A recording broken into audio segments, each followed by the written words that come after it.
हाय hello दोस्तों, channel को like करो और सब्सक्राइब करो। वेलकम टू वीरोबना फिल्म्स। कोरोना ने इंसानों के साथ में बहुत ही बुरा किया, लेकिन प्रकृति के साथ बहुत ही अच्छा कर दिया। इंसानों को लेसन मिल गया, प्रकृति अच्छी हो गई, साफ़ हो गई, सुंदर हो गई। शायद प्रकृति का यही नियम हो कि हर 100 साल में कुछ ना कुछ किसी न किसी तरीके से एक बार इस धरती पे लोगों को फ़िल्टर कर दे। इंसानों के साथ में तो बहुत ही बुरा किया। दोस्तों, चैनल को लाइक करो, सब्सक्राइब करो और शेयर करो। नेक्स्ट वीडियो चाइना के ऊपर है। चाइना के प्रोडक्ट बॉयकॉट हम कर पाएंगे नहीं कर पाएंगे उसके ऊपर है। तो आप चैनल को शेयर करो, लाइक करो, सब्सक्राइब करो। जय हिंद। नंबर 1, साफ हो रही है धरती की हवा। भारत में लॉकडाउन के चलते हवा काफी साफ हो चुकी है।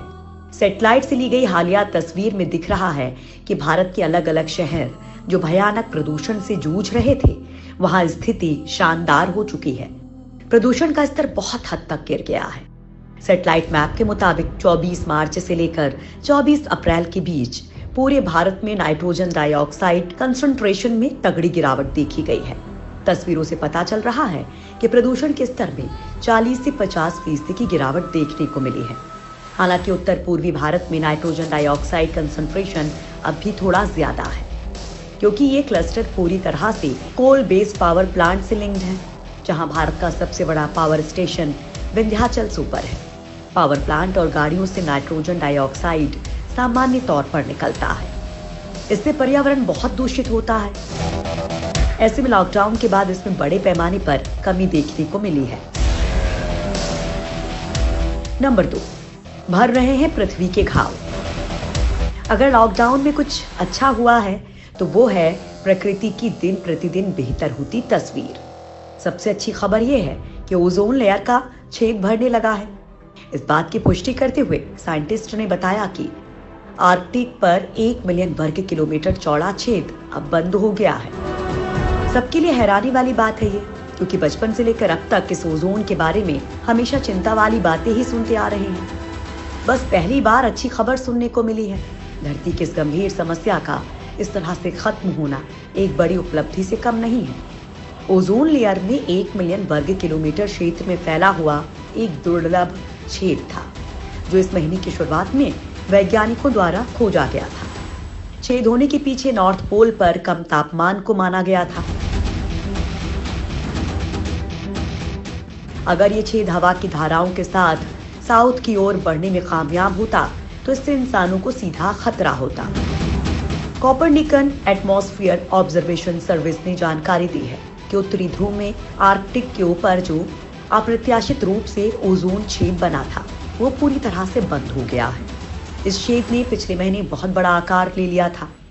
वैज्ञानिकों को आशंका थी कि ये छेद दक्षिणी गोलार्ध तक जा सकता है, लेकिन ऐसा नहीं हुआ। वैज्ञानिकों का मानना है कि कोरोना संकट के समय इस घटना का होना महज संयोग है। वैज्ञानिकों का मानना है कि इस छेद के बंद होने की वजह समतापमंडल का गर्म होना है। अप्रैल महीने से उत्तरी ध्रुव का तापमान बढ़ना शुरू हो जाता है। इस कारण आर्कटिक के ऊपर की समतापमंडल परत भी गर्म होने लगी और ओजोन परत में ओजोन की मात्रा बढ़ने लगी, यानी वो छेद बंद हो गया। पृथ्वी के वायुमंडल में क्षोभ मंडल और समताप मंडल के बीच 15 से 30 किलोमीटर में ओजोन की बहुतायत होती है, जिसे ओजोन परत कहते हैं। ये सूर्य से आने वाली हानिकारक अल्ट्रावायलेट किरणों को रोक देती है। ओजोन परत में छेद का मतलब उस क्षेत्र में ओजोन की मात्रा बहुत ही कम हो जाना होता है। आमतौर पर ओजोन परत में छेद का मतलब अंटार्कटिका के ऊपर वाले छेद को माना जाता है, जो दशकों से बड़ा होता जा रहा है। उसके बड़े होने के पीछे की वजह वायु प्रदूषण माना जाता है। कई वैज्ञानिकों को लग रहा है कि अंटार्कटिका के ऊपर ओजोन छेद के आकार में हाल में आई कमी का जिम्मेदार कोरोना संकट भी है। कोरोना संकट के दौरान हुए लॉकडाउन के कारण औद्योगिक गतिविधियां बंद होने से कम हुए प्रदूषण की इसमें भूमिका रही है। शायद लोग अंटार्कटिक के ऊपर ओजोन छेद के बंद होने का भी यही कारण मान रहे हैं।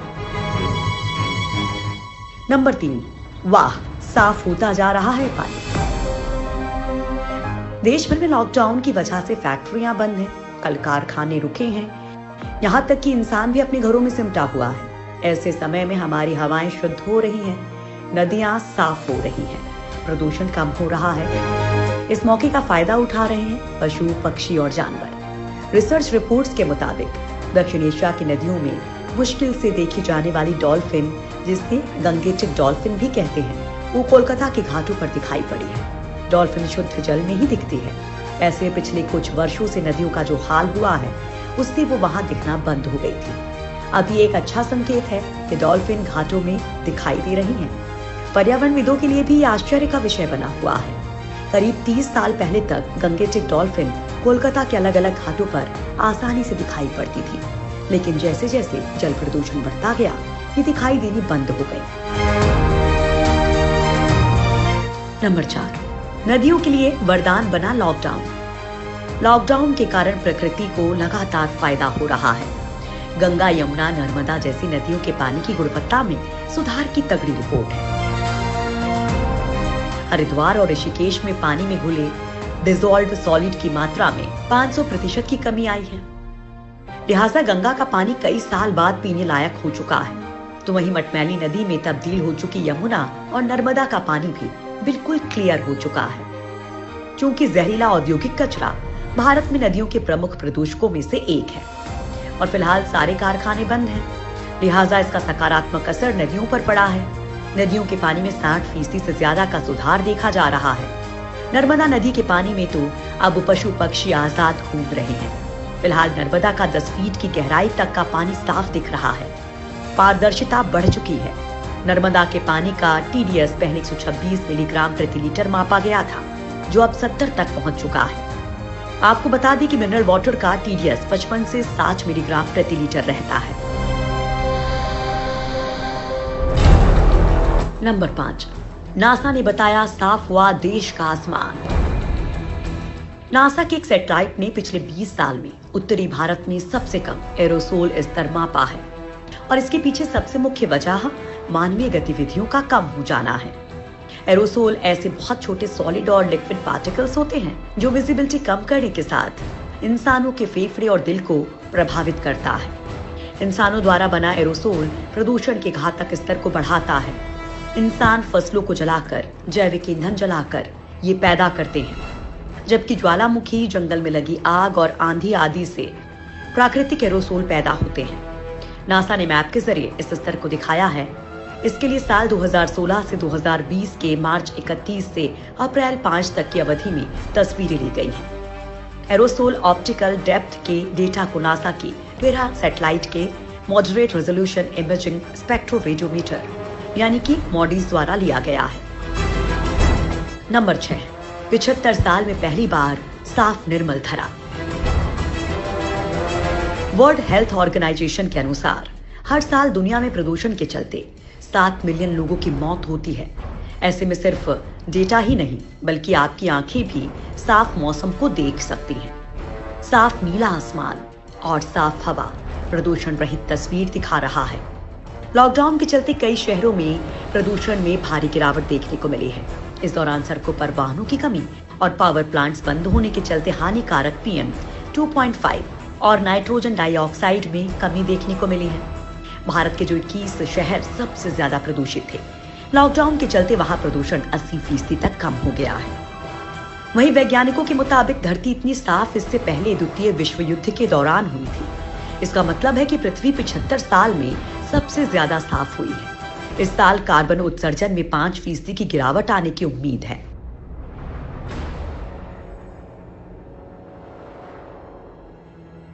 नंबर 7, मुंबई में दिखाई दिए हजारों फ्लैमिंगोज। लॉकडाउन का एक फायदा यह भी हुआ है कि सड़कों, शहरों में जानवर और पशु पक्षी आराम से घूम रहे हैं। फिर चाहे वो साउथ अफ्रीका में जंगल से बाहर आराम करते सोते शेर हों या फिर मुंबई के बीच के पास दिखाई दी गई डॉल्फिन हो। जानवरों का इंसान का यूं घर पर रहना काफी पसंद आ रहा है। दिल खुश करने वाली ऐसी ही तस्वीर आई है मुंबई से, जहां कई सारे फ्लेमिंगोज यानी कि राजहंस दिखाई दिए हैं। झुंड में खूबसूरत चित्र बना रहे ये फ्लेमिंगोज नवी मुंबई के पास देखे गए हैं। इस तस्वीर ने कई लोगों का दिन बना दिया। इंसान के अंदर रहने के 2 महीने के भीतर प्रकृति किस कदर अपना रूप दिखा रही है। किसी ने नहीं सोचा था कि लॉकडाउन प्रकृति के लिहाज से इतना अच्छा होगा।